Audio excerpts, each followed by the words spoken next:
Hi friends, what's up? It's Jamie here.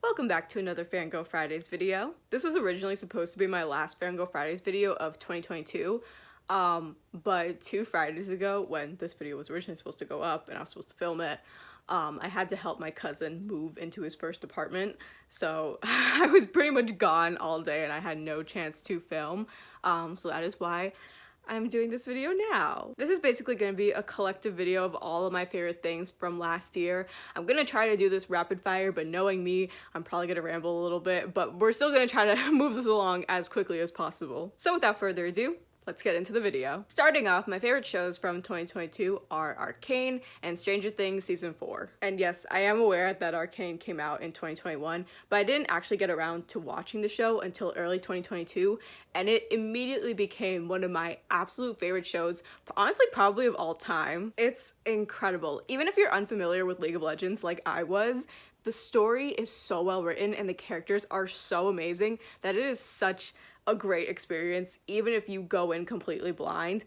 Highly recommend it. I mean, come on, Stranger Things Season 4 was just incredible. I've been a long time Stranger Things fan. I've talked about this on the channel before, and Season 4 was just everything I could have hoped for and more. And if you're like my brother who still hasn't finished Season 4 yet, you need to get on that because it is amazing. My favorite game of 2022 has to go to Fall Guys, just because of just the sheer amount that I played that game. I played so much Fall Guys throughout 2022. I made a whole Fangirl Fridays about Fall Guys if you want to go check that out. But I just love Fall Guys because I think it's such a fun game to play solo, but it's even more fun to play with people. Like, I played it a bunch with my boyfriend and my brother, and it's so much fun. It's also the first time that I've ever been like better at a video game than my brother throughout my whole life, which has been very exciting for me. My favorite movie of 2022 is also something that did not come out in 2022. It's actually a couple of years old at this point, but it is Taylor Swift's documentary, Miss Americana. I literally can't even tell you how many times I watched Miss Americana this past year. It was a lot. It was a lot of times. Honestly, I think it was probably more than 20 if I had to take a guess. I personally think it's just a really great documentary, but also I really liked putting it on anytime I was feeling anxious or just to have something on in the background, like when I didn't want to watch anything new, but I still wanted to watch something. Again, I still think it's a really great documentary, even if you're not a Taylor Swift fan. So if you have Netflix, I definitely would still recommend it. Like, I would recommend this to people who aren't even big Swifties. My favorite book that I read in 2022 is, without a doubt, Salt by Nayera Waheed. If you haven't read anything by Nayera Waheed, you are sorely missing out on some incredible and really powerful poetry. Listen, even if you aren't a poetry fan, and I totally get it because for so many years I was not a fan of poetry at all, Nayera Waheed's work covers so many important and relevant topics that there's just a little bit of something for everyone. Particularly, a lot of her work really covers womanhood, particularly her experiences as a Black woman. It covers racism and misogynoir, love, heartbreak, so many things that I just feel like there's a little bit of something for everyone, and all of her work is so incredible. I still haven't gotten around to reading Nejma yet, I know, shame on me, but Salt was so incredible that I already know that Nejma's gonna be just equally as incredible. And so I highly recommend Salt. It's just an impeccable book. Okay, this one was a really hard pick for me because I watched a lot of really good animes in 2022, but when I really sat down and thought about it, I was like, okay, if I really had to think about what the best or like my favorite anime is that I watched in 2022, I think I'm gonna have to give it to Kaguya-sama Season 3, which is so funny because stories where like a romantic plot is like the main plot are usually not my thing at all. I've talked about this a little bit before, but Kaguya-sama is just, it's so good. Like, all of it, not just Season 3. Season 3 is really good, but just all of it, all of the seasons are really fantastic. The characters are great, the story is great. I literally cannot say enough good things about it, but I also don't want to say too much because that anime is really great to binge. So if you haven't watched it, you should watch it. Y'all, I watch so much YouTube. Like, I don't think you understand just how much YouTube I watch. I watch so much YouTube that it's so hard to narrow down my favorite YouTubers, much less like my favorite from 2022 alone, but I was able to narrow it down to my top 4, and those 4 are Kenny JD, Friendly Space Ninja, I missed my finger, Watcher, and the Try Guys. And I'm gonna go through all 4 of them really quickly since there's 4 of them, that's a lot. I discovered Kendall, or Kenny JD as she's better known, on YouTube a couple months ago. She has this channel on her YouTube channel called Bad Movies in a Beat, where she talks about bad movies while doing her makeup. And not only does her makeup always look incredible, it's always really fun to hear her tear into just some of the most ridiculous movies that someone somewhere thought were a good idea to make. Dylan, or Friendly Space Ninja on YouTube, is another YouTuber that I discovered in 2022 when I decided to watch his analysis of Riverdale, which I've actually discussed in a previous video. If you like making fun of bad media but also really enjoy video essays that really go into the nitty-gritty of what makes a show or movie good or bad, Dylan's videos are perfect for that. Extra bonus is that they save you the trouble of watching trashy shows or movies if you don't want to waste your time. Kendall's videos are also good for this, but Dylan's are great if you want longer videos. As I mentioned in a previous Fangirl Fridays video, I've been a big fan of Watcher Boys Ryan and Shane since their BuzzFeed Unsolved days, and I've since become a pretty big fan of Steven as well. Watcher just has so many incredible high quality shows. My personal favorites are Puppet History and Are You Scared? And there's just a little something for everyone, whether you like food content or spooky content or just silly, goofy content. There's just a little bit of something for everyone. And last, but certainly not least, we have the Try Guys. I have been a long time fan of the Try Guys, going on 5 years now since I've been watching their videos, and not only did they handle the absolute dumpster fire of a mess of bullshit that they had to deal with back in September of 2022 with so much class and grace, they're also extremely talented and hilarious. I particularly love the little Eat with Keith miniseries they did a couple weeks ago because it was just so comforting. That shit really got me through finals. Like, I was hanging on by a thread, and that thread was the Eat with Keith series. Also, this last season of Without a Recipe has been just absolutely incredible. Their editors have just completely knocked every single episode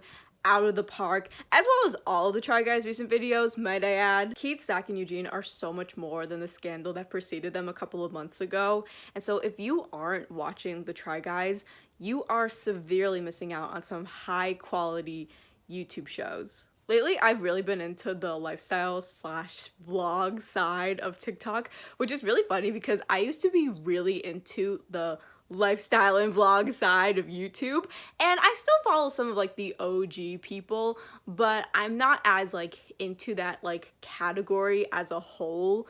I mostly just follow like the specific people that like I've been following for years. And so it's kind of funny how now I've kind of like migrated into like really being into like the lifestyle kind of category on TikTok. Particularly my favorite of these TikTokers is, I gotta hope I'm saying her name right, Han? I'm not entirely sure how to pronounce her name, I'm so sorry. But that her username is the exact spelling of her name. It will be up on the screen somewhere, so even though I just butchered the poor girl's name, you'll be able to find her. I really love her TikToks because even though they're just like little snapshots into like her life, her day-to-day life, they all feel so like comforting and cozy, and the best part of them, at least for me, is that the video clips aren't like transitioning like violently. Something that really irks me about like lifestyle like vlog TikTok is that a lot of those videos, because they're trying to be like all aesthetic, the transitions are extremely quick from like one clip to another, and it makes my head hurt. It makes me dizzy. But I feel like Hannah's videos have like the perfect, like they're a good speed. Like they still go pretty quickly because it's still like to show like a really like quick snapshot into like her day, or if like she's like cleaning like her room or like or whatever she's doing in her videos. And I just feel like they're just a little slower. They're like, again, it's still pretty quick, but it's just slower that I don't get a headache by watching her videos, which is always a good thing. So if you like TikToks that are cozy and also just show everyday life, I highly, highly recommend checking out Hannah on TikTok. I decided to combine all these into one section since they're all pretty much interrelated. My favorite artists from this year that aren't Taylor Swift are by far Renee Rapp and Sabrina Carpenter. I mean, my Spotify Wrapped can tell you all you need to know about that. Emails I Can't Send is probably my favorite album from 2022. I have streamed that album so much that I have converted my boyfriend into a Sabrina Carpenter stan. And I'm also going to the Emails I Can't Send tour in a couple months, and I'm so excited. I honestly, it doesn't feel real. Like, I'm gonna see Sabrina Carpenter in the flesh. Live. That does not feel real to me at all. I'm so excited. And like my Spotify Wrapped will also tell you, I have streamed In the Kitchen by Renee Rapp so many times throughout 2022. It was literally like the only thing besides the Dunkin' Donut mini hash browns, which by the way, I also discovered those this past year. Those are really yummy. I did not know that before 2022. But those hash browns, those mini hash browns, and the song In the Kitchen were the only things that got me through jury duty when I had to go in August, because that shit was hell, but at least I had Renee Rapp.